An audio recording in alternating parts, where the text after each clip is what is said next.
sketchy, isn't it? It's not clear enough. It's difficult to understand what the direction of the club is. Yeah. I know they want to take time and find a proper system to run the club, but what they have in place now is interim. And if it is interim and a manager has been appointed to guide the club, and as you put it, without necessarily any timelines bound to it. Yeah. If in the end you put together a proper management team to lead the club, and that management team doesn't have goals that aligns with the manager, then what happens? So I just think, it's difficult to tell how it ends or how successful this project can be, but as it stands, it's not too clear what the direction looks like.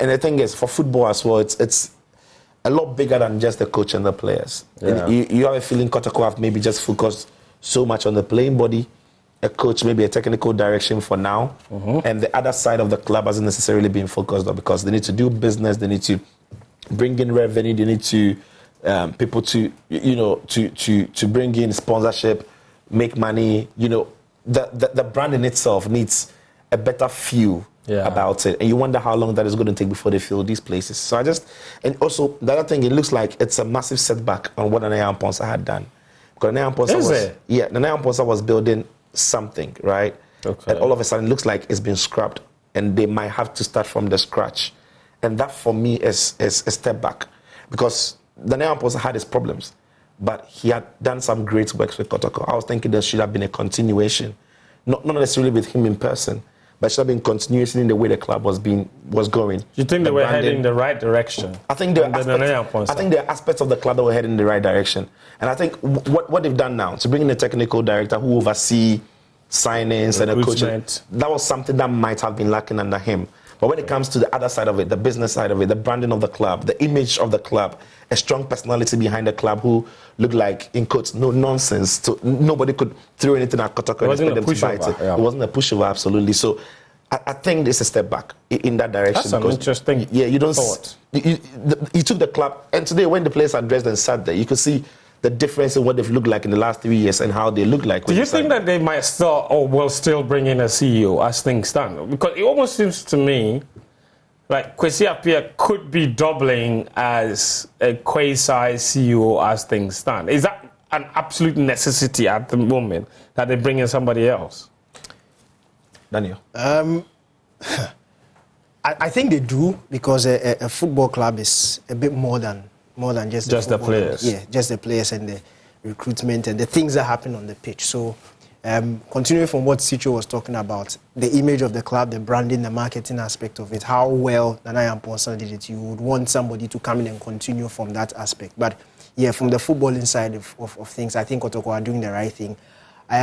What struck me about the unveiling was what Nane, one of the guys on the committee said. He said, moving forward, they are going to make the players and the coach the image of Kumasi Asante Kotoko.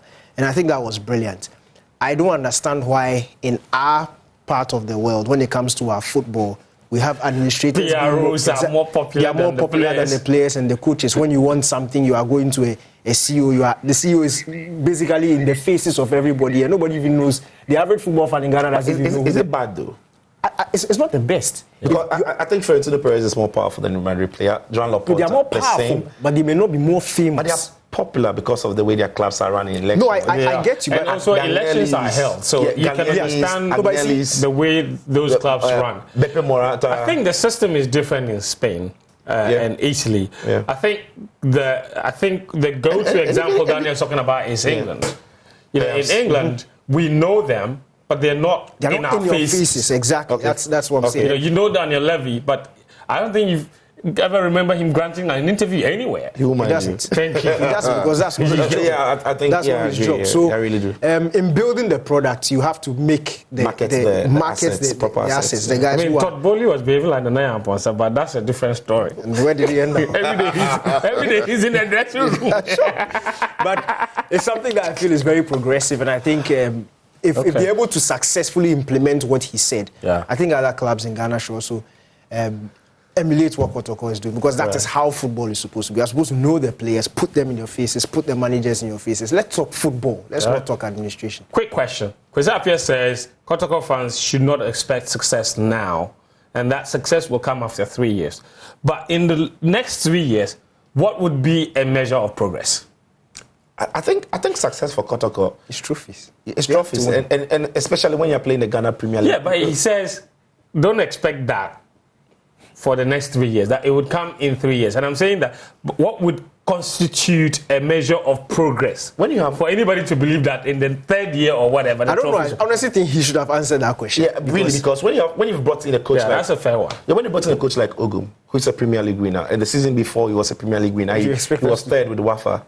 You're looking to win. He's a winner. He would want to win. So yeah, maybe Kotoko, maybe it should have been. Kotoko shouldn't expect to be competing in Africa, which we know the levels are different. Sure. But it doesn't matter what team Kotoko puts together; they should be good enough domestically to challenge for titles domestically.